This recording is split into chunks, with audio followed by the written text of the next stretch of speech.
area first, and that's what we're considering, and that will be the area that the alcohol license will be focused on. Eventually, they may add additional areas, including a rooftop dining area or a rooftop bar area.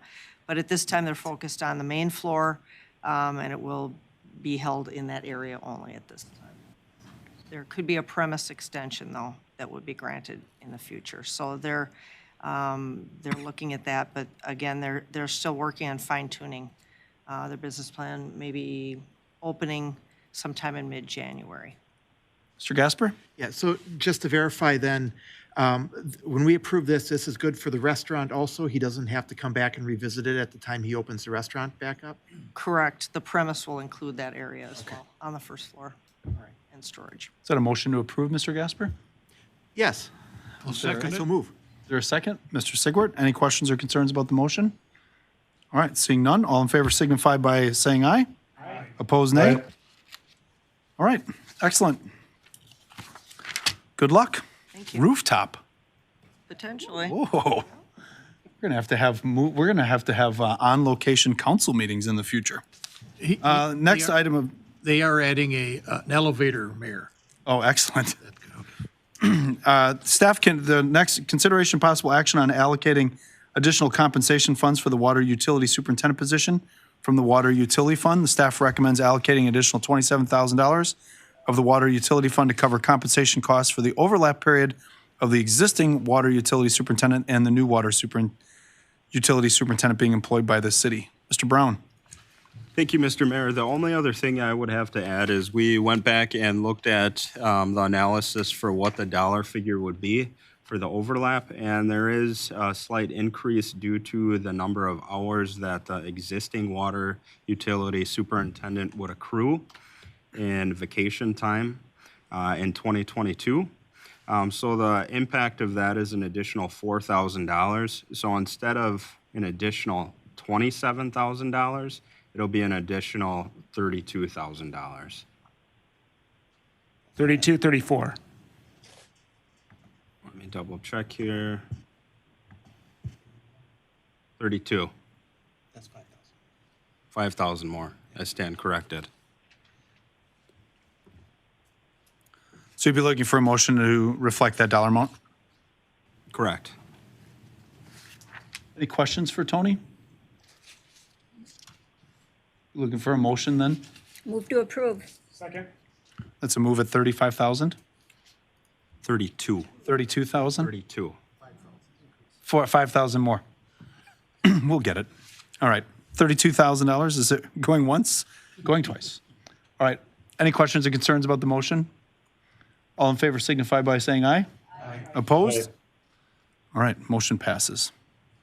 This cold medicine is catching up to me. Here we go. Traffic Safety Committee, Ordinance 2021-16, establishing a 15-minute parking limits within a portion of Municipal Lot C4. This is the second reading. Staff recommends approval of the attached ordinance. And again, this is the second reading, so it can be passed tonight. I just want to pass on my gratitude that that was added into the ordinance, the hours from 4 a.m. to 6 p.m., and that it was between April 1st and October 31st, so that it was not prohibitive to downtown businesses. Rob? Oh, yeah, essentially before you, it was a 15-minute parking at the marina, 3 spaces that were requested by the Harbor Commission. Dennis Cherney's here tonight. I don't know if there's any questions about it, but this is something that was in place prior to the parking lot reconstruction, and so they've asked for it to return. If there's any questions, there's a recommendation from Traffic Safety. One question, Mayor. Go ahead. Outside of 4 o'clock a.m.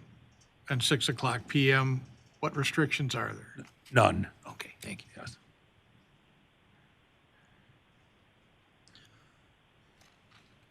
Any other questions for Rob? Not? I'll move to approve. Is there a second? I'll second. Any questions or concerns about the motion? All in favor signify by saying aye. Aye. Opposed? All right, seeing none.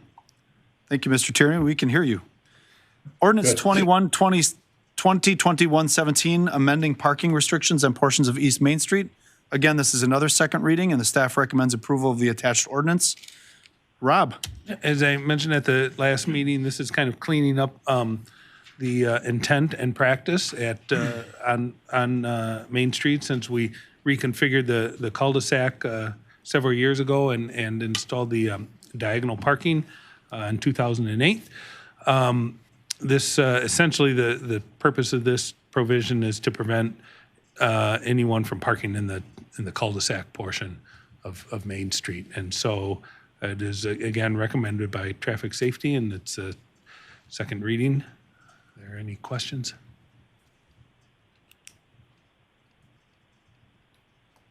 All right, any questions? I'd be looking for a motion then. Moved, is it seconded? Second. Any questions or concerns on the motion? Seeing none, all in favor signify by saying aye. Aye. Opposed? All right, moving on to ordinance 2021-18, prohibiting parking on a portion of East Norport Drive. Again, this is another second reading. Staff recommends approval of the attached ordinance prohibiting parking on portions of East Norport Drive, really to increase vision and safety for cyclists and motorists. Rob? Okay, yeah, and this is an item that has come to our attention by residents and the police department alike, noting that there is a vision issue at the bike trail, particularly in conflict with some parking that is pretty consistent in that area. In fact, you can see it in the overhead or in the aerial photo. This recommendation to prohibit parking adjacent to the bike trail is consistent with our other street crossings in the city where we have prohibited parking so that visibility at those crossings is better and the crossing is much safer. So it's a recommendation from Traffic Safety to approve.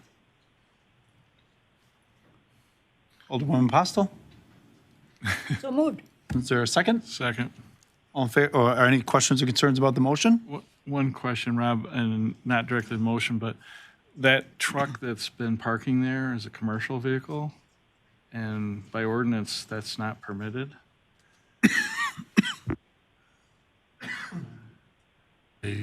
We discussed that. I didn't think there was a distinction between personal vehicles and commercial vehicles. And Anything labeled commercial wasn't permitted to park long-term or overnight, but you might want to check. I'm looking at, I don't know if, and I don't mean to put Rick on this, We but, can look into it. okay. Yeah. So, Okay. other than that, And if it is, we can give that resident a little note, I'm assuming. Okay, there's a motion, a second. All in favor signify by saying aye. Aye. All right. Next is an ordinance amending certain municipal code provisions relating to decreased speed limits and decreasing the speed limit within the Coal Dock Park. This is the second reading of that ordinance. It was brought to us last time to drop the speed limit to 15 miles per hour. Mr. Brown, are you taking this one, or is this, we all know what we're doing? I can take it. Rob? Yeah, Okay. so this is a request from the police department. They had noted that there was no posted parking, or I should say speed limit in Coal Dock Park. They're recommending 15 miles per hour to be posted.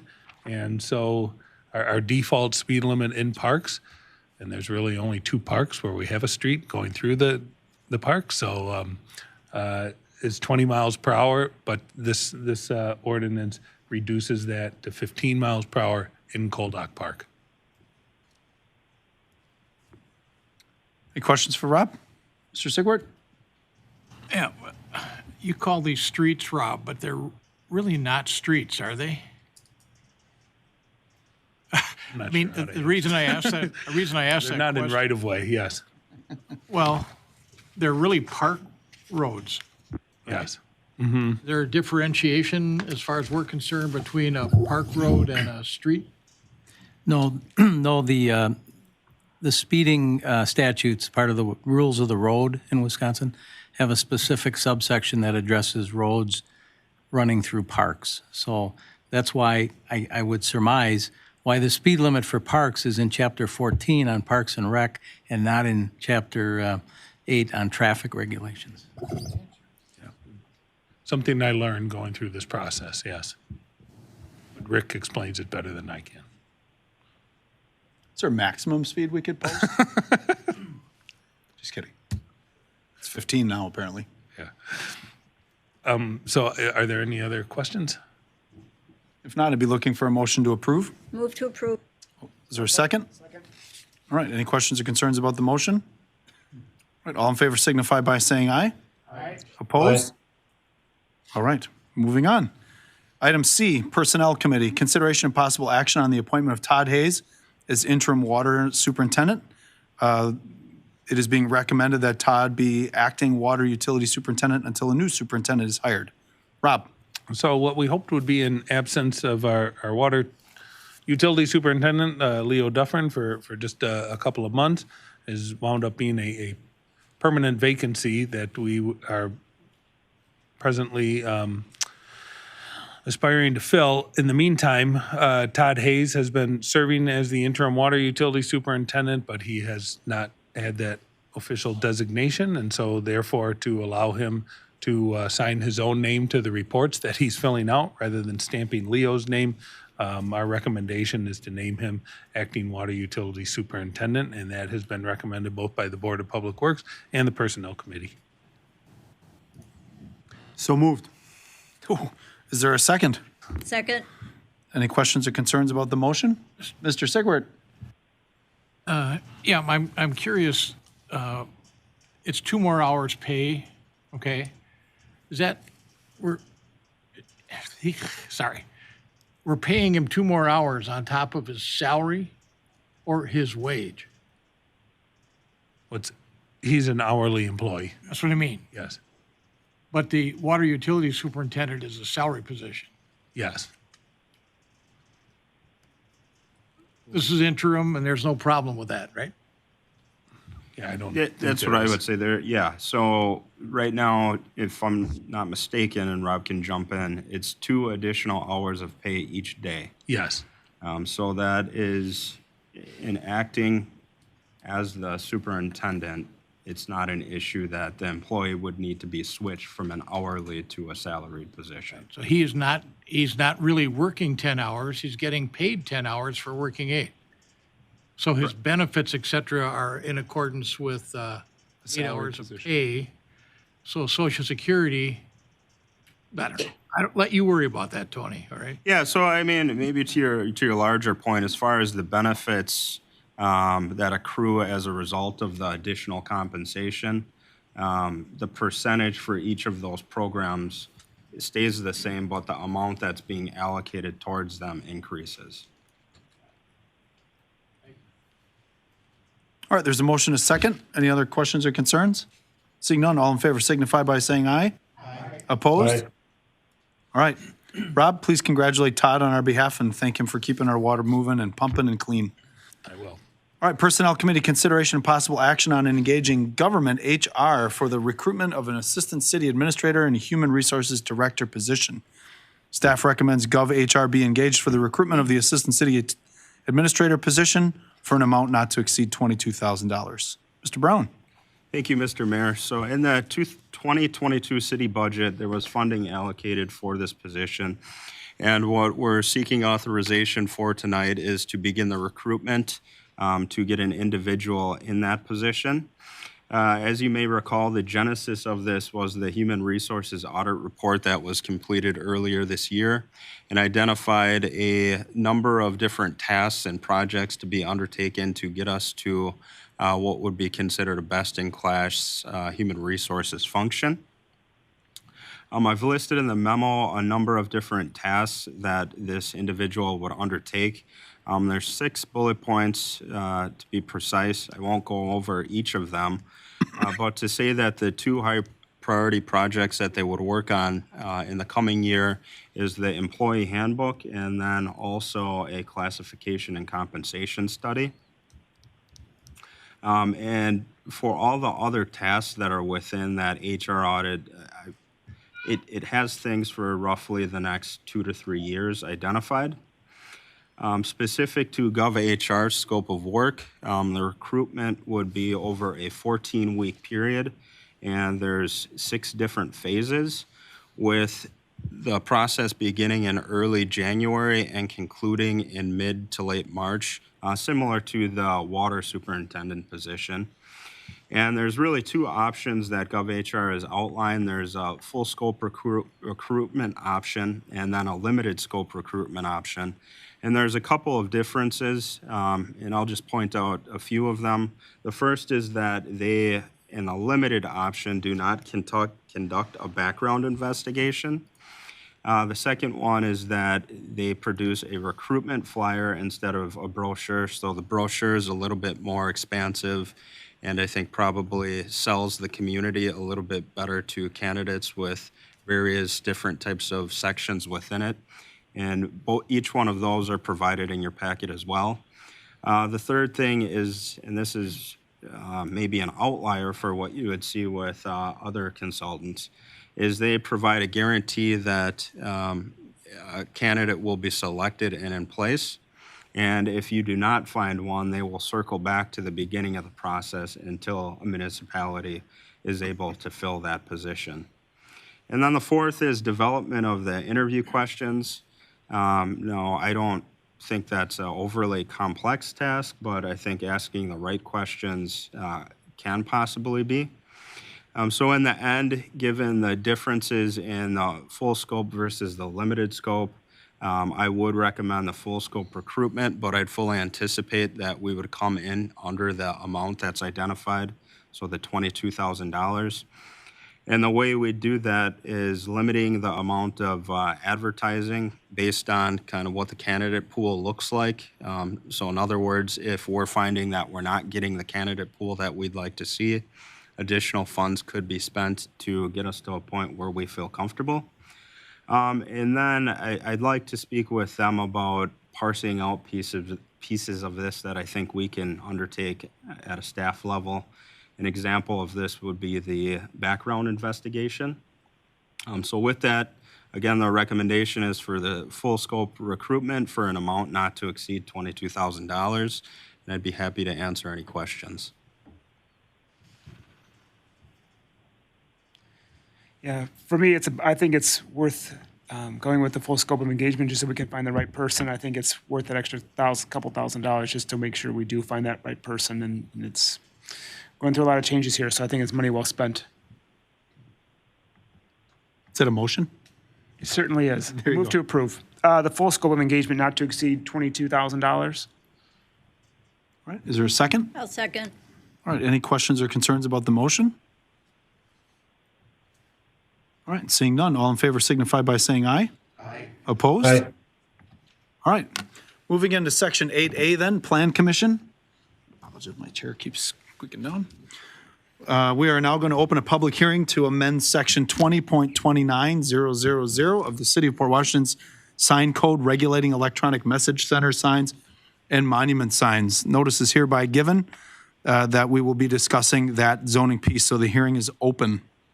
Are there any speakers in favor? Any speakers in favor? Any speakers in favor? All right, any speakers against? Any speakers against? Any speakers against? Seeing none, I'm going to close that hearing and move into Ordinance 2021-21, amendment to section 20.29.000 of the City of Port Washington Sign Code regulating electronic message center signs and monuments. This is the second reading, so it can be acted upon. Staff recommends the ordinance be approved as presented. Mr. Harris. Thank you, Mr. Mayor. Just a real quick recap on the issue. As some of you may recall, I expressed some concern over the proliferation of electronic message center signs, EMCs, also known as LED signs. My first attempt to address this concern was just to simply prohibit EMC signs citywide. It was suggested by the council that there was not support for this approach, and they followed up with recognizing that there is probably some room for change and also some room for limiting such signs, particularly downtown. And the message was to just, present and come up with a ordinance and present that to the council, and that they can react, you all can react to that. So that ordinance was presented both to Plan Commission and also to council at its last meeting as a first reading. I will just recap the proposed ordinance real quick. It is permitted in the following zoning districts of the business districts of B1, B2, and B3. It does not have them proposed for B4, which is downtown, and then also including the PUL and RS4 districts. Again, that is to address the both the public and private schools in PUL and RS4 respectively. I do add that there are some PUL, some districts that are almost surrounded by B4, some such as City Hall or the county courthouse. And so I said, when not adjacent to a B4, it almost acts like it's in B4. So we don't have that issue of a EMC sign right in the middle of our downtown. Just some design and operational criteria in the ordinance. Some of these aren't all that different from what is on the books now. Just real quick, does not contain moving or an illusion of moving text, images, etc. That's essentially what we have now. EMCs are proposed to be only permitted when integrated with a monument type sign.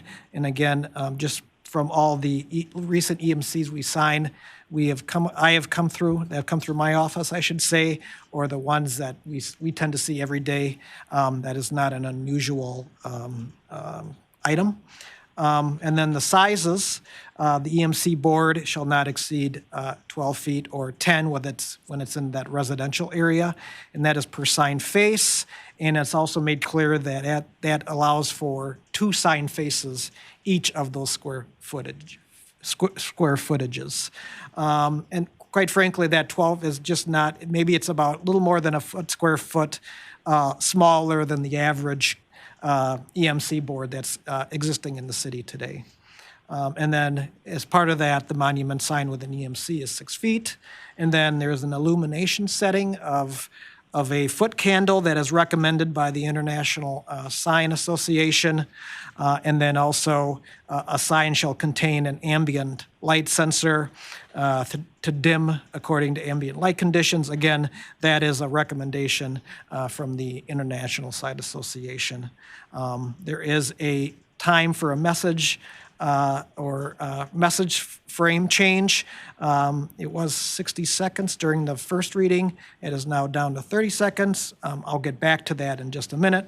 And then continuing real quick, the messages of the EMC boards or frames should not contain a predominantly white background, just because the white background is the most glaring, and that's the one that tends to cause the most distractions and complaints. And then the malfunctions, if it malfunctions, just set to a black screen.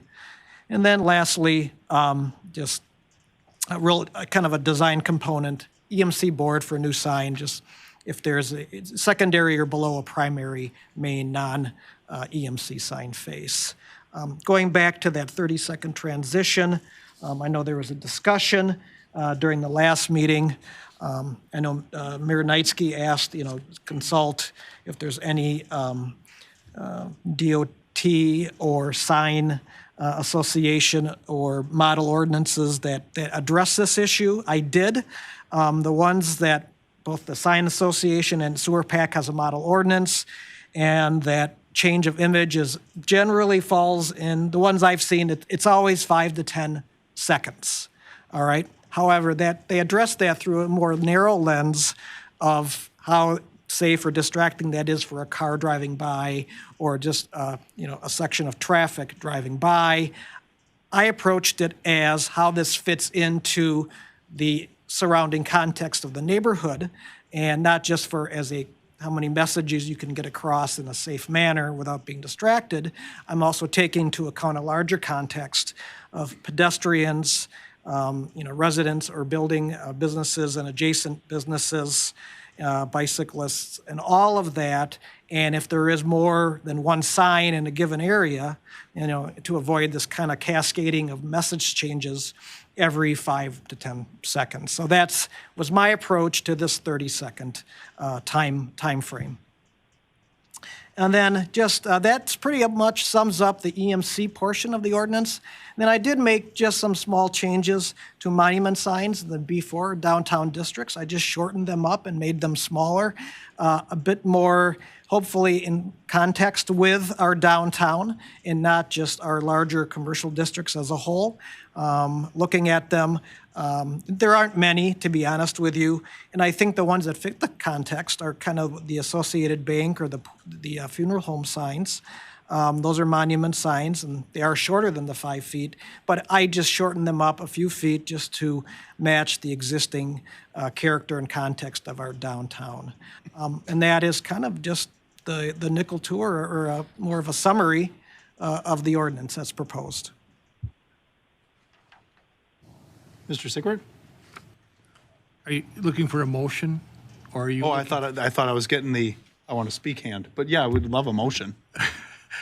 Well, I'll so move that we accept the ordinance as proposed. Is there a second? I'll take the second just so we can start discussion. Okay. Any questions on the motion or the ordinance? Yes.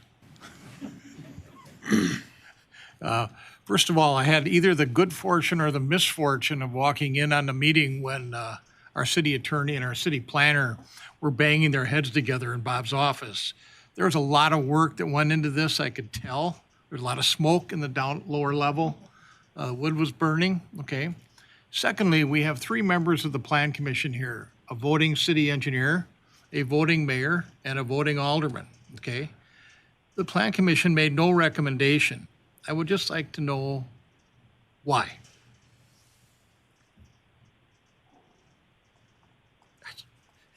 It's an easy question, Paul, I think. I think we deferred back to council because there was such a difference in opinions within our entire group. We didn't want to be the ones to make that decision. We wanted the entire council to be involved in it because we had so many diverse opinions on how we should create this ordinance. So I think that's why it came back to the planner, the city attorney, and then back to us. There was just a myriad of different ideas. Yep. And I would add to that, we just asked Bob to run it past us for our feedback, but the Planning Commission really has diverse views on this, and many of them don't care for signs at all of this nature. And we made it clear that it wasn't their decision, and it was the council's decision. So take a look at it, smile and wave, and we'll send it to the council. And per the council's request over the course of the last year for clear guidance on sign policy and ordinances, that helps the Planning Commission move forward, when we're doing the approval of such signs, because then we've got a very clearly established lane that we have to stay in now versus well, maybe I don't, and then we create liabilities because we may not like signs, so. Great inquiry question, though. Yeah, and I think technically, Bob, you can correct me, but I think 2 years ago, we did actually vote on it, but as the mayor alluded to, it was, and Paul, it was a little stricter than what the what the city council was interested in passing, and so that's the course it's taken. And what I appreciate this from Mr. Harris is that he took, our feedback, and I think everyone else's, and protected our historic areas of downtown. And while we still have one LED sign that was approved prior to that, moving forward, that what downtown looks like is what it should stay at, and then have more signs that are reflective of our expectations. I mean, we have neon signs grandfathered in from the 30s, 40s, and 50s, and now we have an LED sign grandfathered in. So hopefully they'll look as cool in 60 years as the others. Let the record show I am pro neon signs. You what? I am pro neon signs. I love the neon sign. Okay. Strike that for the record. Nobody cares. I am pro neon signs. Well, when there's a job opening in Vegas, it's yours. Mr. Gasper. Okay, one thing, we are allowing signs in RS4, single-family detached residential areas. We have a few of these areas that are along our main streets on Grand Avenue and up on Wisconsin Street. What prevents a resident from contracting with somebody to put a sign in their yard advertising under this ordinance? Yeah, it's a valid question, and one, a question I had. But what I couldn't do, we have this zoning districts made up where the public schools are in PUL, And our private schools and our private churches are in RS4 zoning. And initially, I don't believe I was, just based on some of the recent, the legal lanes I had to follow, I didn't think the ordinance could say only churches and schools in RS4. So I think what I wanted to do is just default to just RS4 and the churches and schools, the understanding, or not the understanding, but I think it's implied that a house cannot have, is not going to put up a monument sign advertising a garage sale. If someone's offering But you I money- get you, I get what you're saying, Alderman Gasper. It's a reasonable conclusion to go there. Yeah, I would postulate that it would be better to not allow RS4, but instead to have an alternate zoning that churches or private schools could be in, that if they want to have a sign, they would need to change their zoning to that other zoning where it would be conforming. But that, of course, would require us to change our zoning code to allow a different zone where they could operate. So I had that concern.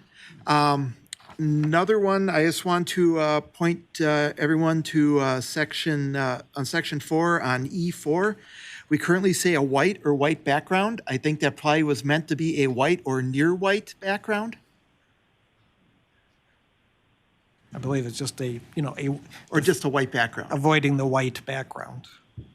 So as long as it's 255, 255, 254, it's good. If anyone knows what he's talking about, I would Our love. RGB colors. Oh, okay. My light bright only had clear. Mr. Mayor, may I Council, interject? well, hold on. Mr. Gasper, do you have any other? One other comment was if we are allowing in RS4, when I was looking through other various signing codes, one thing I came across in common was they often had a lower brightness standard in residential neighborhoods, that instead of the 0.3 foot candles above ambient light 150 feet from the sign, it would be 0.1 foot candles at the property line. And something like that would basically make it for a residential neighborhood that somebody is going to be less likely to advertise because it's not going to be a super bright sign. Unless the city attorney would say that that's going to be against churches because they can't have quite as bright of a sign.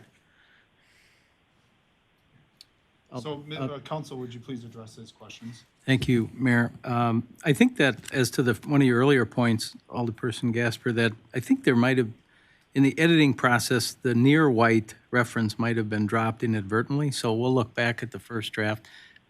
Something in my head is telling me that did say near white. So if that's the case, and if the council has no objection to reinserting that, then staff would do so, presuming you act on the ordinance tonight.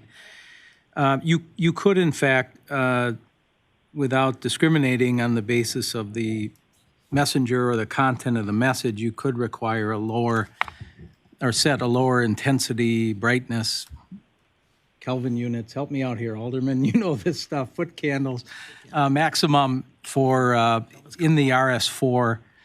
You could certainly do that. There's no constitutional First Amendment implication to doing that.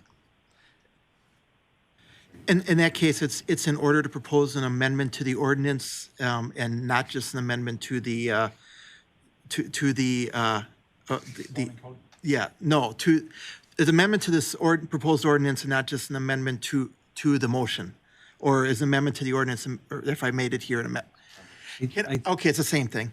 Okay, in that case, I will move to amend section E such that sections 7 and 8 are incremented, or 7 and paragraph 7 and 8 are incremented to 8 and 9, and the new E7 reads, outdoor EMC signage shall obey light trespass regulations in areas zoned for any type of residential district or use. A trespass limit of 0.1 foot candles above ambient light conditions shall be enforced at the property line. Just a Parley Pro question here real quick. Susan, who made the original motion? The original motion was made by Alderman Sigwart, seconded by Alderman Pleitner. Mr. Sigwart, would you accept his as a amendment to your motion and just change your motion? I think so. Mr. Pleitner, you seconded that. Are you in favor of that? Yes. So that motion now reflects Mr. Gasper's thoughts there? Any questions or pieces for that, council? Thank you, Mayor. I listened intently on the alderperson's reading of that language. Okay. I would ask, for my selfish reasons, could you reread that and perhaps for the benefit of the other alders as well? Susan, did you want to read that, or Mike, do you want to reread that? He'll have to, I can't. All right, I can, I can email it. Outdoor, so it'd be E7, outdoor EMC signage shall obey light trespass regulations. In area zoned for any type of residential district or use, a trespass limit of 0.1 foot candles above ambient light conditions shall be enforced at the property line.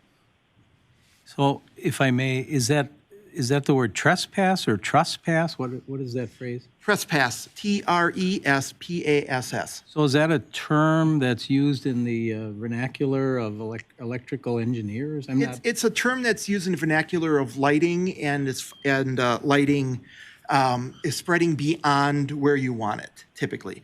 I suppose that first sentence we could go without, but my thought was to if we would ever add any light trespass language anywhere, this would point towards it. Otherwise, it's just kind of there and does nothing. I'm not questioning or challenging at all the propriety of that word as used in your proposed amendment. It's that it seems to be a technical term, word of science perhaps, that might need to be then defined within the sign code, because I don't think will we find that in an average English dictionary that as used for your? May I make a suggestion? So we have a motion and a second. Can we just defer that sentence to be interpreted by law, by you? I mean, trespass is a phenomenal term in that context, but again, if I'm Joe Public and reading that, does that mean I can't stand in between the light of the sign and the sidewalk?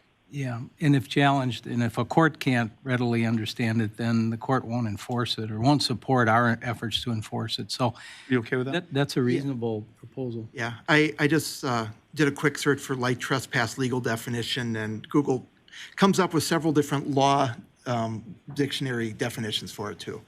Okay, so we're okay with you taking it? Thank you, yes.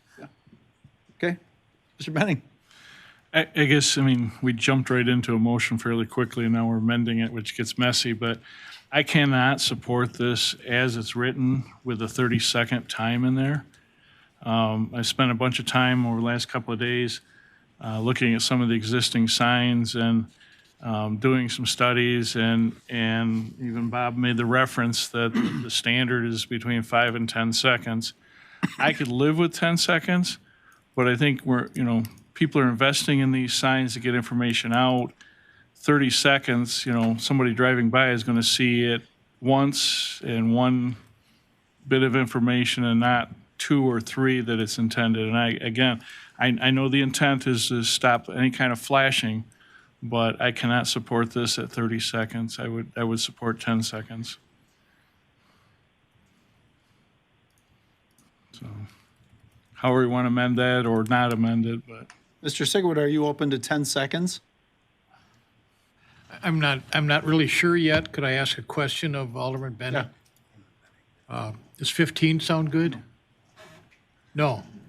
I don't really understand quite. The range recommended was between 5 and 10? Looking at the sign standards, I looked up from the Sign Association and also the sewer packs, example of their model ordinance. It was, 5 to 10 seconds based on, as I explained, I looked at it differently. Based on 25 miles an hour? It was like the speed of a car and the distance. You could see it without it being a distracting feature for a car. I got it.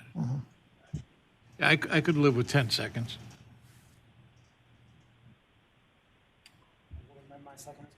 All right, so the ordinance now reads 10 seconds. Any debate on that piece? The draft, okay, Susan, we'll draw out a diagram.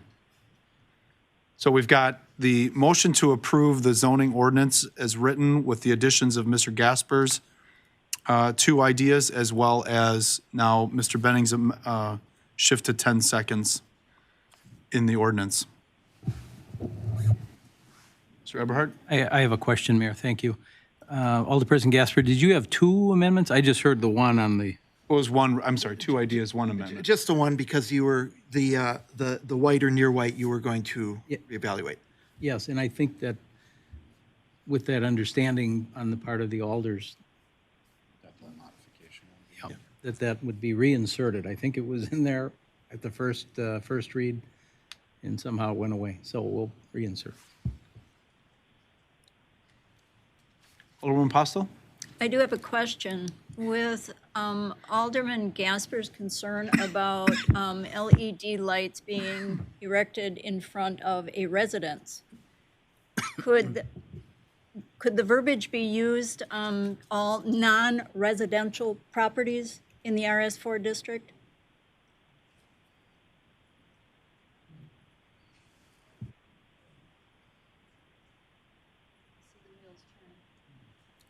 Yeah, I'm thinking no. I'd want to look at that, sorry to say, separately and report back.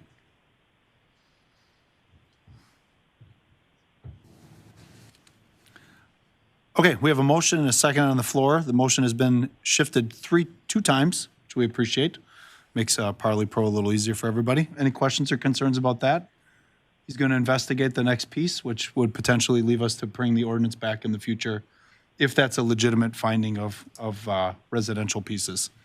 All right, seeing no further debate, all in favor signify by saying aye. Aye. Opposed? No. Okay. Planning Commission A2, Ordinance 2021, amendment to, we already did that, I apologize. Ordinance 2021-22, consideration of possible action on amending Section 20.34.190B of the City of Port Washington's ordinance related to minimum requirements for warehouse buildings in the I-2 Industrial Park Zoning District, City of Port Washington. This is a first reading. It is here for staff discussion only and questions. Mr. Harris. Okay, this is just a proposed ordinance coming off of what we were started back earlier this spring with just getting some clarification on a warehousing use. Prior to that, there was not a definition for warehousing in the zoning code. And this ordinance is proposing just to set a limit, a building size limit, or kind of a base or a floor for warehousing uses in the industrial park. And the ordinance is stating at 13,000 square feet. 13,000 square feet was derived at for looking at originally just U.S.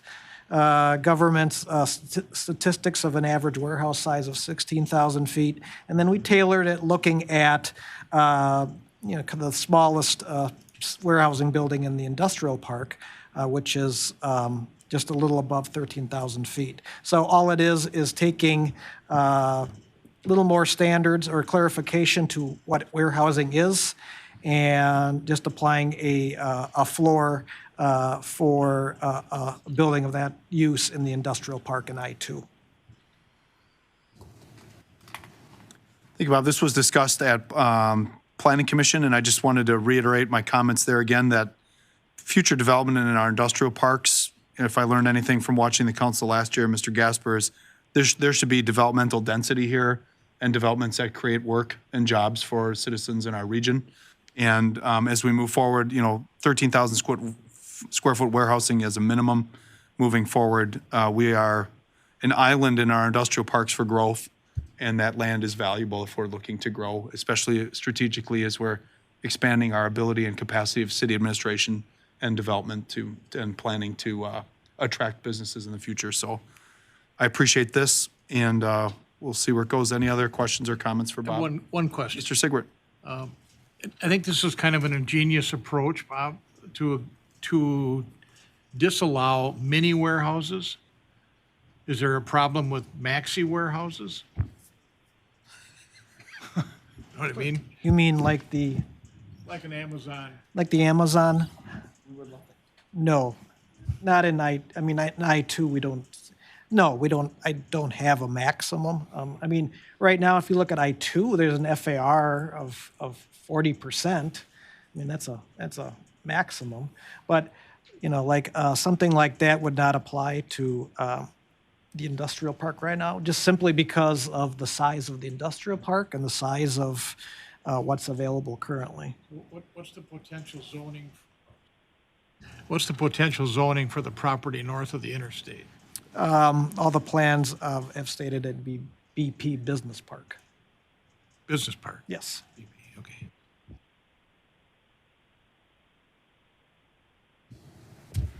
Any other questions, comments for Bob as we're looking at this in the first reading? Okay, if anything comes up between now and the second reading, if you could get him that language, that would be awesome. Straight line to conversation in the next hearing and conversation. All right, unfinished business, then 9A, Ordinance 2021-20, increasing forfeitures for parking violations. This is the second reading. This is recommended by the police chief. Mr. Brown, anything to add? The only other thing I would add, Mayor, is just the specifics of it. So the first parking citation, so once an individual actually gets a parking citation, the amount will be $25. And then also the structure for the fees escalating will change.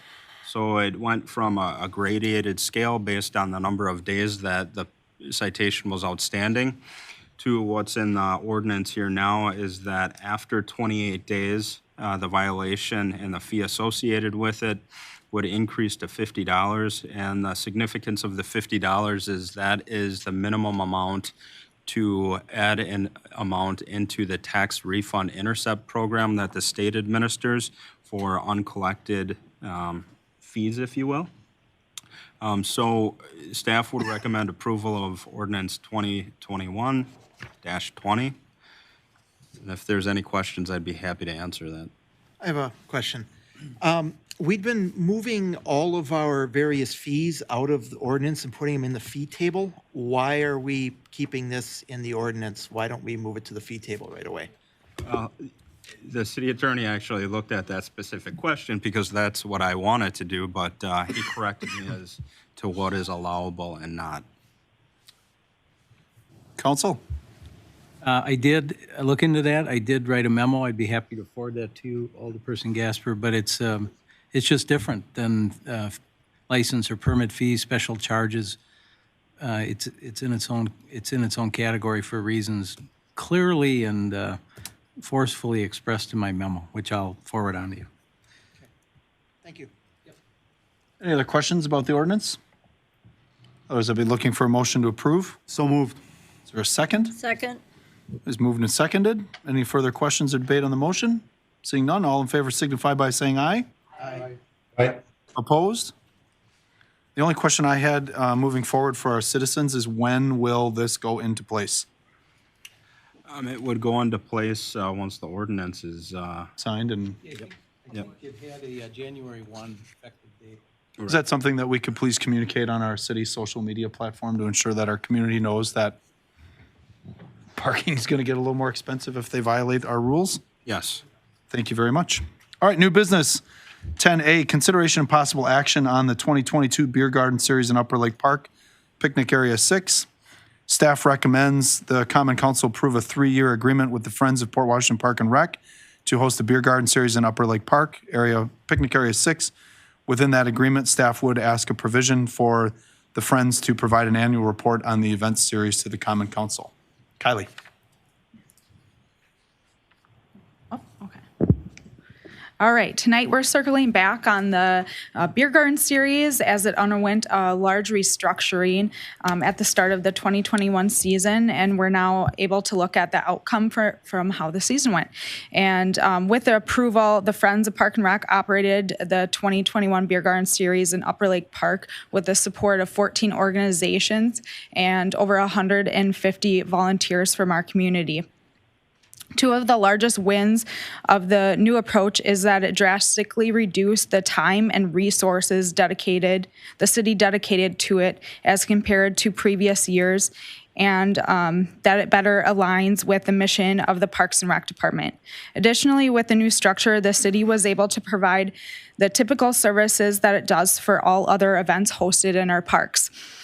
Through our event permitting process and our park rental process. It was more collaborative event series to serve as a fundraising opportunity for a diverse amount of local nonprofit organizations, and it was inclusive in that it provided an equal opportunity to participate.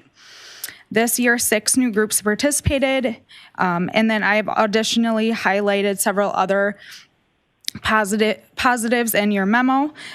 Based upon all the positive outcomes for the city, I'm recommending a 3-year agreement with the Friends of Port Washington Parks and Rec to host a beer garden series in Upper Lake Park Picnic Area 6 with an annual report to be provided to the council in conclusion of each season. This would allow the Friends to find further success with the event series in years to come and continue to support our city and Parks and Rec Department. Justin Myers is here to provide a recap of the series this year. So if you'd like to come up and run through that.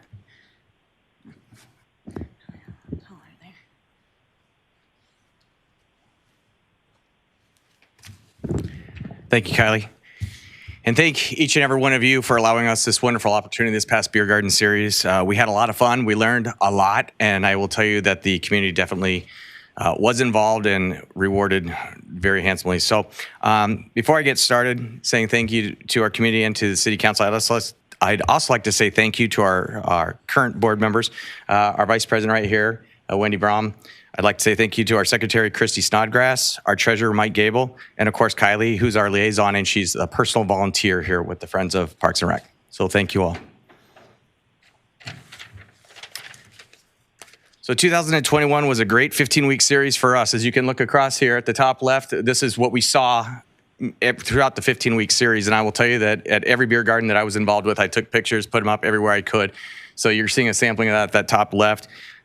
Great band at the bottom left, Left on Sunset. We've got Straight Ahead Kiwanis Group. We've got a great showing here of the Lions Pavilion there, showing great support for all in our community. And then, of course, the bottom right was one of my favorite days. That was our 80s theme, which welcomed dinosaurs. We had some Minions, and we had Mr. Kool-Aid there as well. So it was a lot of fun. And the weather was great all season long. Let me add to that. For the 2021 Beer Garden Partners, you can read here on the screen here, we've got 15 total from Port Washington Firefighters, EMS, Kiwanis, St. John's 23rd Men's Club, Port Washington Saukville Rotary Club, United Way of Northern Ozaki, Port Washington Soccer Club, Go Port, Environmental Planning Commission, Friends of Niederkorn Library, St. John's to the 23rd School, Friends of Port Parks and Rec, Port Washington Historical Society, Port Fish Day, Ozaki Nonprofit Center, Port Washington Chamber of Commerce, and the Port Washington Main Street. We also took our surveys here, which we didn't have the results to put directly up in front as we asked a series of questions, but I did write the sections down here for note-taking and wanted everyone to be aware that the common theme that we had about what turned out great here was that beautiful day, easy operations, volunteering was good, food, beverage sales, and the music. Some of the areas to improve, we had feedback that we had issues with the beer trailer, which we all know, and I'll talk about here momentarily. And at some point, the kegs started getting about 2 or 3 versus the 5 that we had. Looking at food, wanting additional choices, info on the bands and the food, on the partners so they could advertise. And here was something that I thought was very special and hit home for me too, was about recycling. And we wanted to make the recycling bins more visible. From the communication standpoint, we heard everything from good, great, very good, the bands, the food, and the communication between the main contact of those sponsoring groups as well as the executive director, just to make sure everyone's on the same page. One of our other questions said, what was asked is, how are friends involved and what did that look like? And overwhelmingly, they all said, yes, very involved. Couldn't have done it without them. It was easy, made it very logical for everyone. We got multiple 4s and 5s out of 5 on there as well. Of the groups, how many are coming back? We did receive 8 written surveys back, but I know for a fact that there were 4 other people, because I talked to them, that did not take the survey, but they wanted to come back as well. So taking out Friends of Parks and Rec as one of those 15 groups, we had 14, of which we have 12 that responded, whether in writing or verbally, that wanted to come back. And then also we asked a question about, are they interested in joining the beer committee and becoming a partner there? And we had 3 people respond back that said yes, they're interested, or that they would like to have some members of their group jump in and be involved, which was great. One of the personal takeaways that we had here, which we felt we did very strongly, is that we were agile and that we pivoted.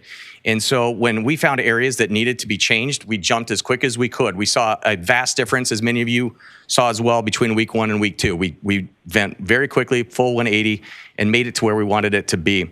I thought of this a little bit here in the meeting tonight. Here's an example. Our sign said a liter of beer was like $11, and we had a 32-ounce cup, and we were told that wasn't a liter. And I thought, all right, well, what's a liter? So we looked it up. Just so everybody knows, 33.814 ounces is a liter. So we were 1.814 ounces off. So what did we do? We changed it to a large. We didn't call it a liter anymore, because otherwise we're just cupping a little bit extra. So that's just a little example of what we had to do, and we pushed it because we wanted to make sure everything was correct. Our role. All management of Upper Lake Park Beer Garden Series. We pulled the event permits, park rental permits, all through Parks and Rec, and we provided the insurance. The communication went out to all partners. I was personally involved with that. All the groups know my name now. They got the email. It's totally fine. I'm happy to share any feedback that I had with all those groups, but all were invited. And as noted several months ago, we went to great lengths to make sure that all returning groups had the invitation 100% to come back if they so chose. The entertainment, the bands, they were all great. We've received other bands that had been at the beer garden or want to play for next year. They've already given us their cards and they would like to continue talking with us. And we said, well, let's take one step at a time here, but we'll reach out in 2022. So we've got other entertainment lined up. Food and beverage, purchasing, setup, tear down event. Took us about 45 minutes for setup. Could have been a little bit longer, because when I would go up there to say drop off some ice, I would naturally just help out my fellow board members, and we'd all be up there having a great time setting up with music and whatnot. For the teardown, it was 30 minutes on average. We got it down from 45 to 30 based upon the volunteers and what we were doing. And lastly, the social media.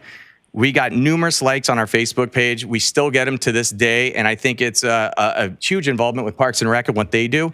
But also, I think people just realize that we're out there to help and support our community as well. So why not like the Facebook page to get messages out? Oh, and in that picture right there, that is Wendy, that is Christy, and that's my wife, Erin, on the right, just for what it's worth. What's that? And that was 80s Day. All right. The 2021 revenue summary. So for the beer garden income, beer and food, we had $57,363. Our expenses were $33,948 with a net income of $23,415. Now, in the ordinance, it had read that Parks and Rec, that Friends of Parks and Rec could take up to 50% of that revenue. But what we elected to do is not take that share. And what we did, since we had volunteered for one of those weeks, we just threw our name in there as one of the 15 groups. And so it was $1,561.02 going to each partnering group. And as you can read below here, in addition, the partnership organizations received 100% of the tips and other revenue, raffles, merchandise sales, et cetera. And I believe on average, they had, I mean, it went case by case, but I know some groups were over 500, most were over 300 or 400. So at the end of the day, to make $1,600 to $2,000 for one day event where you show up, serve beer, serve food, and wear a smiley face and listen to some great music. I mean, I think it was a job well done. And I can tell you from some of the groups that I'm involved with, this was like night and day seeing these results.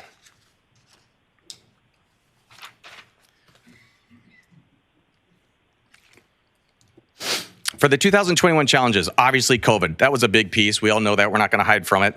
But there's nothing what we could do about it. And many had remembered from that week one, we tried to put in the COVID protocols there. We did the masks. We talked about doing tickets, and it didn't go over well, but that was where we were at with COVID. So we made adjustments. But again, we're still here. trying to get those cases down low. Beer vendor, this was a major issue, which was also tied to the COVID impact, and many don't see it that way, but it is. I'm going to tell you why. We did not have as many beers available in the variety of beverages as we would in normal years. We just couldn't, and that was fact. And the staffing that we received from the vendor was low, and their employee count was low. The customer service issues, we were looking to do a sit-down meeting with the vendor. We weren't able to have that because of their low numbers as far as their sales reps out in the field. And then the beer trailer, we ran into some issues there. We realized it was the regulator. And so what did we do? We ended up, after trying to serve beer all over the one side of the trailer, then to the other side, we ended up getting a regulator ourselves and putting it in, and then everything was fixed. We also had other events where we changed our hours from 2 p.m. to 8 p.m. so we were not in competition with those other nonprofit groups. And we wanted to support those groups too. So we figured if we start at 2 o'clock, then they've got the morning and the afternoon rush supporting the other nonprofits out there in our community. From the volunteer side, we thought 15 or 20 volunteers would be good, since that would have each volunteer working a 2-hour shift. But what we realized is that the groups didn't need 15 or 20, because when they got there, they had fun. They liked it. We were there. It was all a very supportive day. So could you really get down to 6 or possibly even 10 volunteers for the entire day? You really could, and we proved that. EPC was a great example, environmental committee there. They had, I believe, 4 or 5 volunteers and us, and it just happened to be that we had a constant flow of patrons coming in, but we made it work. And if I'm not mistaken, the quote, he said, "We made more in 1 hour in tips than we have made all year." So I thought it was a great comment that they had made. And then, of course, the operational timelines. We did get a late start last year with the approval, and we're hoping to have approval tonight so we can get moving early for this July 2022 Beer Garden Series. For the 2022 goals and improvements, advertising and marketing, we want to start sooner. We want to set up our Facebook page well in advance, get some newspaper ads and other marketing outlets available. The food, the band, beer, get the notice out there for the volunteer group so that they're able to market that well in advance. For the sponsorship opportunities, we already have individual and corporate sponsorships verbally committed. So that is something that we want to start a lot sooner, because if you think about it, quick math, if you had $15,000 in sponsorships and you have 15 groups following that same model, there's an extra $1,000 to each group. And that's something that we would be putting together, each group benefiting from.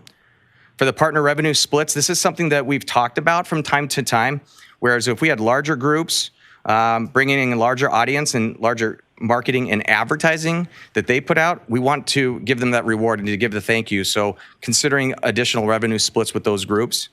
And then finally, the Beer Garden Series committee members. There was 5 of us, and we went all out, and that was my commitment. I know with Alderman Platner last year, I said, this is something that I believe in, and this is something that I want to be successful. And so we did it as a group with 5, but we already have several other commitments. We have several verbal commitments if we host in 2022. Plus, we've got a few of the names from our surveys as well. So we feel confident that we'll be able to have it go turnkey here with 10 to 15 board members.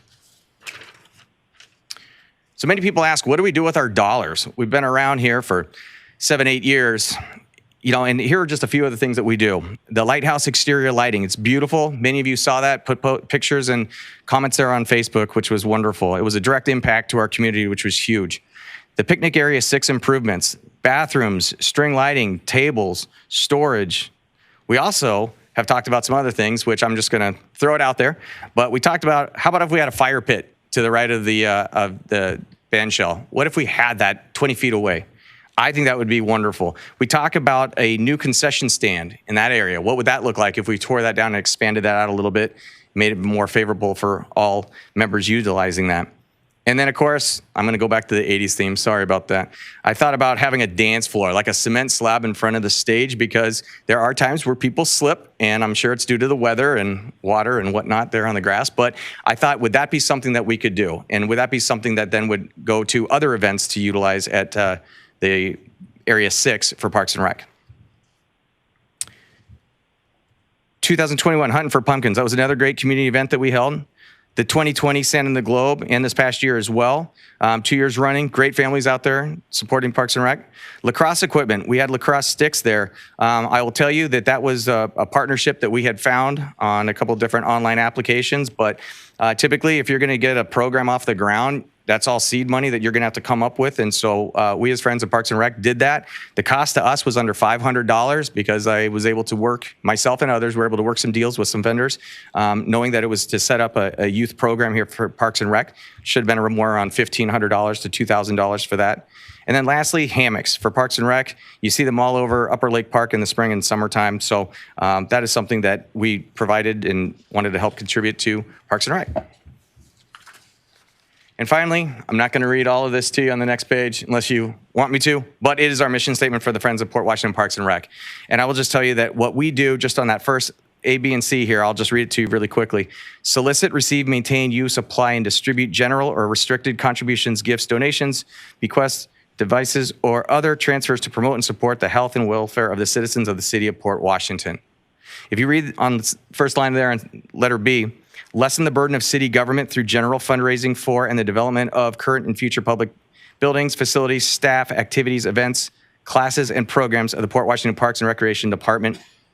And then finally on letter C, to assist in the establishment, maintenance, improvement, and beautification of city parks, buildings, facilities, and playgrounds, and assist in maintaining the Port Washington Parks and Recreation Department's high program standards. You know, I will tell you with 100% confidence in behalf of our board here, we did deliver, we did succeed in what we achieved. Our audience, they loved what they saw, what they drank, what they heard from the bands, and we made it. And that was our goal. Number one was just to give back to the community as best we could in the allowable time that we had. And so with that, I want to say thank you for the opportunity again for this past 2021 Beer Garden Series, and would sincerely appreciate your support on the 3-year term going forward, starting this July 2022.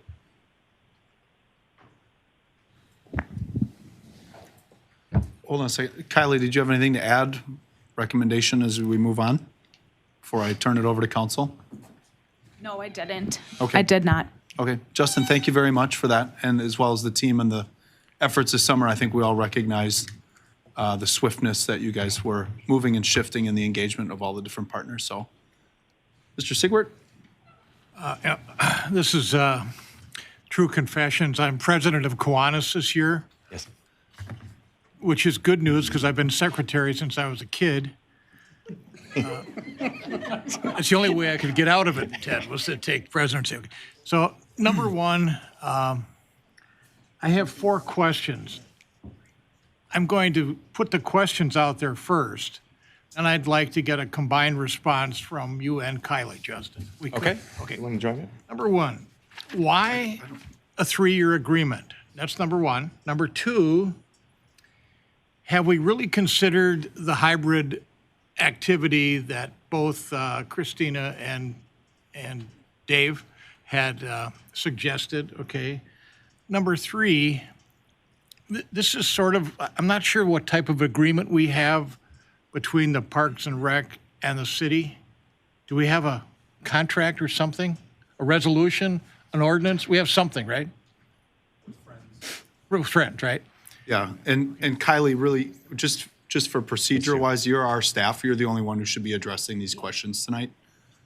So anything that is asked of Friends, really, it would be our staff that would answer the questions. Justin, you can stay up there, but Kylie, you'd be responsible for all of these pieces and being diligent on the components. So whatever Mr. Sigwart's asking, I'd ask that you be addressing there. And lastly, question number 4. I've been asked no fewer than 10 or 12 times, where did the fencing go?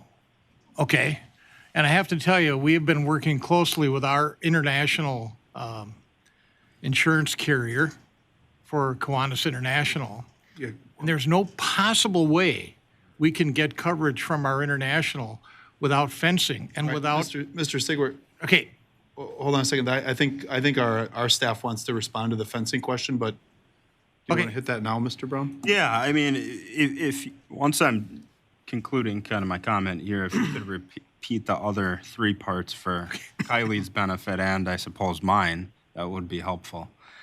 So with regard to the fence, as part of whole package, we would come back if there's concurrence on a 3-year agreement. So we would come back with a 3-year agreement along with also an amendment to remove the specification of a fence.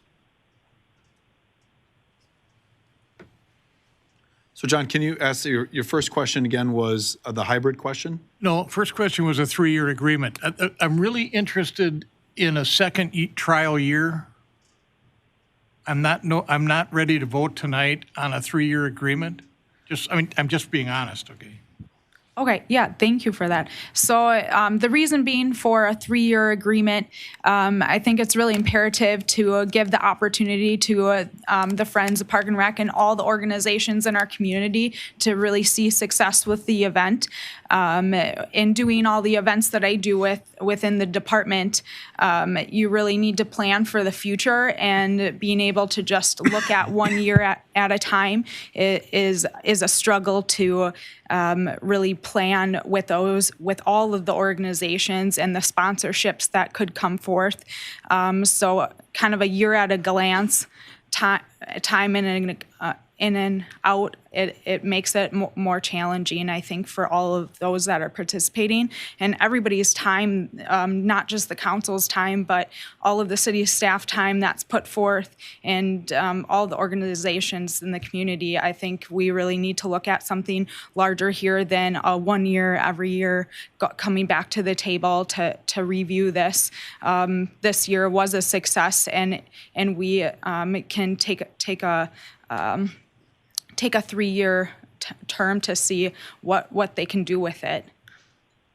And then your other question was about the relationship or the agreement with the Friends. That's a city ordinance. I think that's what Tony was highlighting in his answer there. There's a city ordinance that was written. We went through 2 readings of that, of which you guys supported for the Friends to operate this season. That would be answering your 4th question about the fence.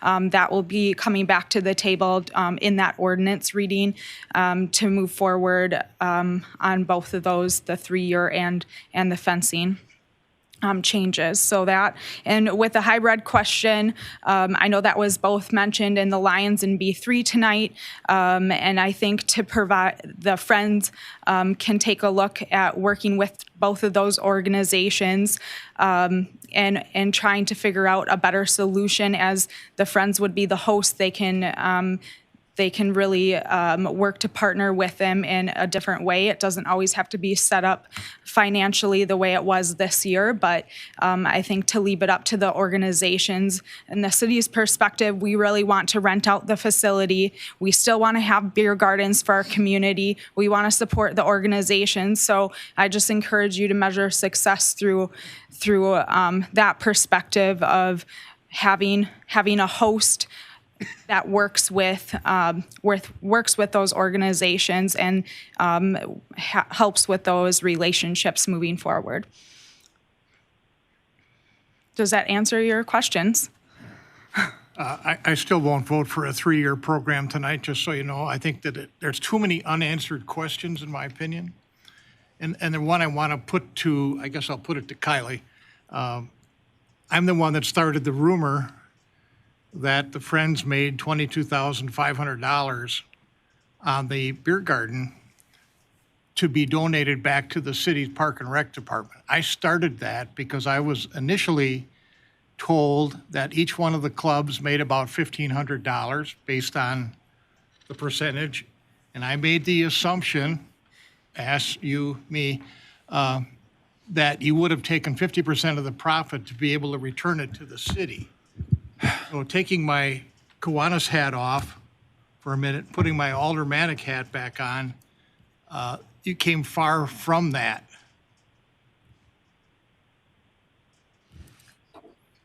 Thank you, Mr. Sigwart. Any other questions or comments from council to Kylie? So for me, Mr. Blader? pardon me, I should wait to be called on. No, it's my okay, turn. it's So okay. I'm looking left and I hear your voice. I'm like, how is Paul doing that?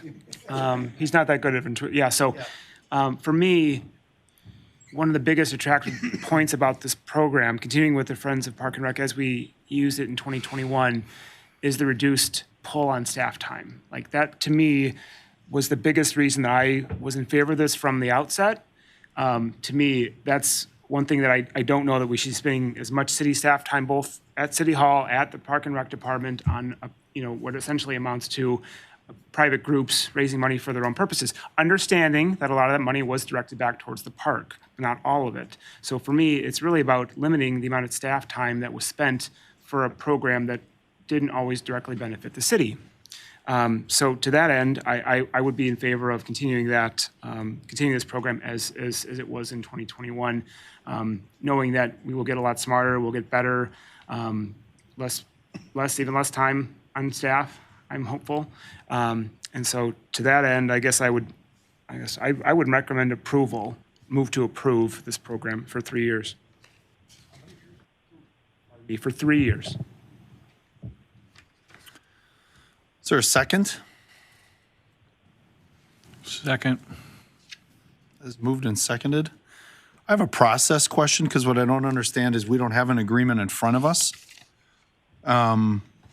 Would this be a continuation of last year's agreement? Is this just a standing evergreen 3-year contract? How would that work, Mr. Brown or council? So, shall I dive in, Mr. City Administrator? Thank you. So here's how I see it. There is no current written agreement between the city and the Friends of Port Washington Parks and Rec. There's an ordinance that designates the Friends of Port Washington Parks and Rec and the Board of Directors specifically of that entity to administer the beer garden series. But that's done by ordinance. There's sort of a handing off or a passing of the baton from the city by the ordinance to the Friends group to say, you run these events. There's no shelf life or sunset provision. There's just no timeline on the ordinance. So, if you want to by motion, which is really the legal equivalent of a verbal resolution, you can authorize, because the first year, of course, I'm jumping around here a little bit, was I think everyone would agree, somewhat of an experiment. So if you want to renew that charge, that directive, that mission, which is given life by the ordinance for a 1, 2, 3, or any year term, you can do so. I don't think it requires a separate written agreement. You could have one, certainly, but I think the ordinance sets the framework for the holding of these events. The agreement that exists is one that I drafted, and Mike Gable was instrumental in crafting as well, is the agreement between the Friends Group and the various separate civic organizations outlining, the mechanics of how these events will run weekend in and weekend out. So quick legal perspective on that, and I didn't mean to head the city administrator off at the pass.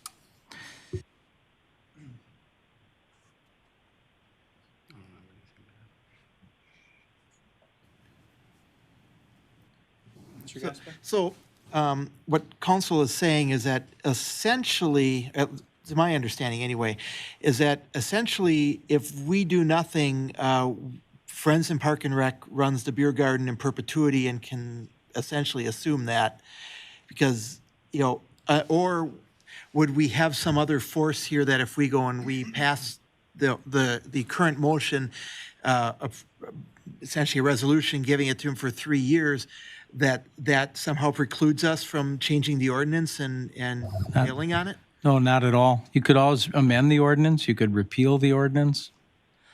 So there's really no need to actually do anything because the ordinance is in place, and the Friends of Park and Rec essentially has this in perpetuity until such time as we would change the ordinance. Well, in perpetuity, ever is a long time and never is a long time. So I wouldn't phrase it that way. I would just say there's an existing ordinance that facilitates this event or series of events whereby Friends runs it and with the city's blessing. There's no term in the ordinance, either in perpetuity or shorter than that. So essentially it would be a sense of the council that we intend to allow you to run this for the next 3 years and currently intend in that time we won't repeal the ordinance, but there's nothing that really holds us to that. Well, I think that's correct, because you couldn't bind a future council in that event either, either to amend, repeal the ordinance. That's always in play, legally speaking. Not sure I'm answering your specific concern. I mean, No, you may are. I interject? I mean, as long as the ordinance is on the books, the agreement is what it is. What I- So, I mean, Mike, you're using the word in perpetuity. As long as the ordinance is there, this is the agreement. Right. What I'm really getting at is that, is there a need to give a 3-year approval on this other than it's just a current snapshot of what the council's intention is and it really doesn't hold to anything? So my understanding, Alderman Gasper, that you would be in favor of a motion without a date to review? No, Okay. I honestly have no problem with the current motion. I'm just trying to get at that the way we were first coming at this was that it actually was really, really deeply meaningful that we were granting this for another 3 years, when in fact, we've already granted it for next year unless we change the ordinance. So we're more giving ourselves instructions as to when we're going to review it, I guess? Okay. So Mr. Gasper's interpretation, which I think is accurate based upon what I just heard from legal counsel, is that the next time we would talk about this, unless brought up, would be in 36 months. To which I would request that the ordinance be put on our next agenda then, if that's the case. I've got concerns that significantly large groups of community service organizations were not included in conversations as expected before tonight, and that's disappointing. So either that is resolved in the next month, or I'd ask that this ordinance be brought back. So, Mr. Pleitner, you have a motion on the floor that has been seconded. We've learned that we may or may not need it, but it would be a more symbolic piece, if anything. Is that correct?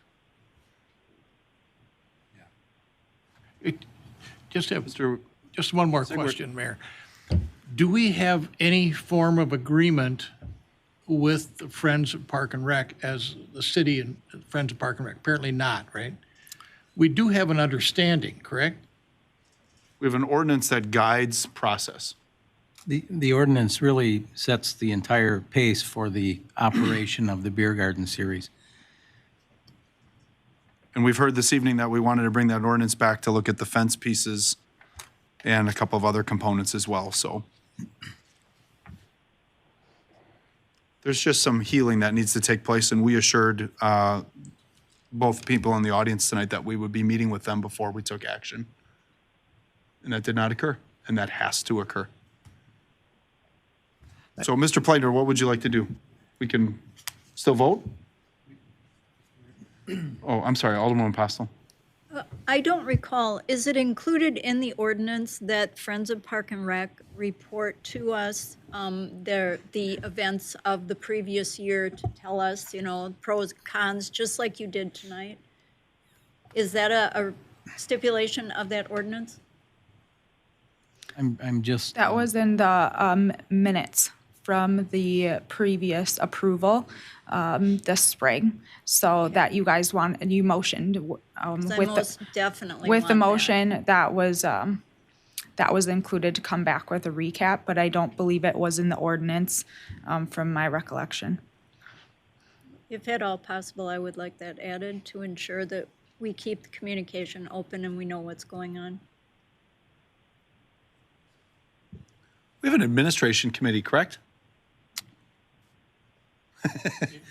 Where in theory, an ordinance that on really doesn't paper. belong in any other subcommittee would be reviewed? It All right, could I'd be- like that to be scheduled and then have that conversation, and let's move this quickly so that we can get moving. It's not fair to Friends to continue to be in a hovering pattern. I don't think this is going to significantly change anything that you're doing, because this has been, again, these 15 or 14 groups up here are now engaged and have consistency, which is a key parameter and expectation, so thank you for that. So again, process-wise, vote, withdraw, what would you like to do? I would still like to vote, knowing that if there is an expectation that perhaps we could make an expectation that the Friends Group would work with some of the concerns that were brought here before tonight. I don't know what a hybrid model would look like, but to my mind, this removes it from the discussion around city staff, right? So I would like to continue to vote tonight on this. Yeah, and I have one semantical request, and that's, let's move away from the word hybrid and talk about inclusionary and figure it out. All right, so there's a motion, a second. Any other comments? No, I was trying not to say. I'm trying not to say. It's good. Any other comments? Mr. Mayor? Oh, Mr. Sigwart. Question. Oh, Mr. Tierney. Yes. I know, if I may, just, I have some of the same concerns that you mentioned. I know we had the two groups that were here tonight, but I still believe there were other groups that had been part of the original Beer Garden series that did not participate last year and were not here tonight. And granted, they could have been to make statements as the other two groups did. But I still have that concern that there are some people out there that are kind of feeling left out. So I would actually make a motion to table this until our next meeting so that further those groups could be contacted and we could make sure that this is a more inclusionary action. There is a motion on the floor that would have to be voted on first. Okay, I Correct. don't have your I'm handy asking, sheets in front of me. Can you have a motion override another motion to table? Yeah, and I don't actually, remember it in order. yep, and that is one of those motions that would, is a senior or takes priority over the pending motion. So So then that would need a it second. will need a second, I'll second it.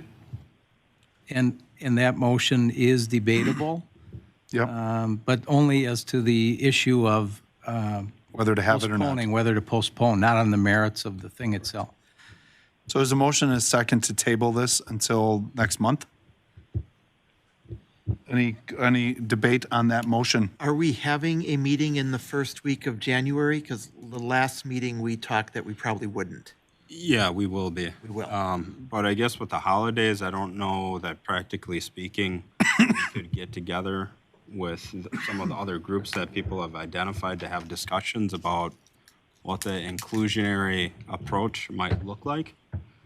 So I guess I'd ask that gets, Second meeting of January? yeah. There's a motion and a second to table. Any further clarification or debate on that motion? Table to the second meeting of January. Is it, Second meeting or the second of January? Second meeting of January. 18th. But that wasn't the original motion by Right. Alderman I'd Tierney. be willing to change it to that. I will also. Thank you.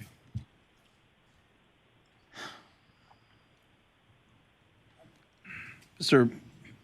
Newmeyer, So let me get straight, we're tabling this for inclusion, but the ordinance is staying the same. yeah, we are tabling a symbolic motion where nothing in actual practice, policy, or procedure changes. Thank you. Yeah, I mean, in theory, if I may I interpret this, counsel, without getting myself in trouble? yes. I know I'm the chair, but I'll just nod your head. I'll stop you if you deviate too far. I mean, we don't Yes, have to you can. table it, and we don't have to vote on it. If those two motions are withdrawn, we will continue, and we will be talking about this in January anyways, because it was requested to have it put on the agenda for a conversation about the ordinance. But it's okay. What would you, so, So the pending motion is to postpone until January 18th. Is that right, Alderperson Tierney? so I'll be looking That's for, correct. so the motion and second is to table to the second meeting, January 18th. All in favor signify by saying aye. Aye. Opposed? No. That is not tabled, so we'll do a quick voice vote. Alderwoman Postel? Aye. Alderman Newmeyer? No. Alderman Gasper? No. Alderman Benning? No. Alderman Pleitner? No. Alderman Tierney? Aye. Tierney, I'm sorry. And Alderman Sigwart? Aye. That motion fails. Brings the new motion back, or the first motion back to the table. And I'm going to close debate on that. All in favor of the approval of a 3-year agreement with the Friends of Park and Rec signify by saying aye. Aye. Opposed? No, No. All right. That sounded like 2 noes to me, but Alderman Postel? Aye. Alderman Newmeyer? Aye. Alderman Gasper? Aye. Alderman Benning? Aye. Alderman Pleitner? Aye. Alderman Tierney? No. Alderman Sigwart? no. All right. We'll be talking about this on January 18th. Okay, thank you, everybody. Consideration and possible action on proposed First Amendment to Tower Land Lease Agreement with Cellco Partnership, DBA Verizon Wireless to modify and/or install additional antennas, cable, and equipment on city's water tower at 1600 West Grand Avenue. Is this Rob or Tony? I can take it if you just give me one moment. As long as Verizon customers can answer their phone in the city of Port Washington, this will be a good idea. Just saying. Yeah, I mean, if you're a Verizon customer, you live in a dead zone. Am I creating any liabilities for our community? So the city currently has a tower land lease agreement that it was executed on June 16th, 1997 for basically what was Primeco, now it's Cellco Partnership, which is Verizon. And in that agreement, there was an option for the leasee to lease for 4 successive 5-year renewal terms, with the agreement concluding next year. There was a 6-month notice of non-renewal provision for the leasee in there as well. And then a couple of other things related to access, getting approvals from the city related to antenna expansion and improvements. And that's what's before this group tonight. There's really 2 provisions within this, and that is a rent increase. And what Cellco would like to do is install 12 new antennas and then remove 9 antennas for a net of 3 new antennas. So the rent would increase by $18,000 a year from $32,251 to $34,051. And then also the annual rent increase would go up on an annual basis by 5% from the preceding year's annual rent each year. And then the terms would be 2 successive 5-year renewal terms for a total of 10 years. So those are the pieces to this agreement. The city attorney has reviewed this and has approved it as well. So I guess at this point, I would be looking for approval or recommend approval of the proposed First Amendment to the Tower Land Lease Agreement with Cellco Partnership to modify and/or install additional antennas, equipment, cable, and equipment on the city's water tower at 1600 West Grand Avenue.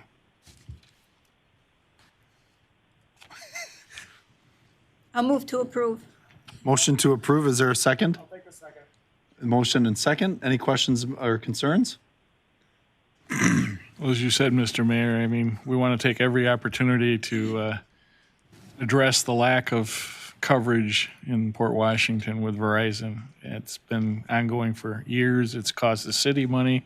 We had to put boosters in at all of our polling locations to be able to submit election results, and that's just ridiculous. So I know that this group is the ones just doing the physical installation of the antennas, but it's not the right people, but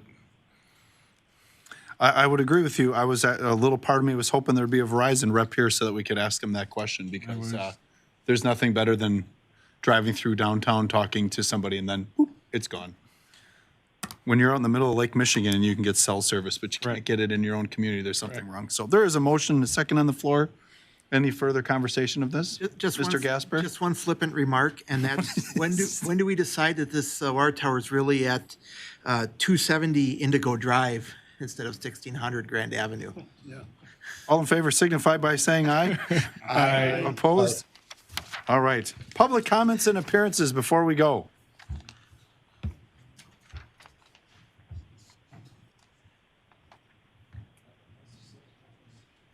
Okay.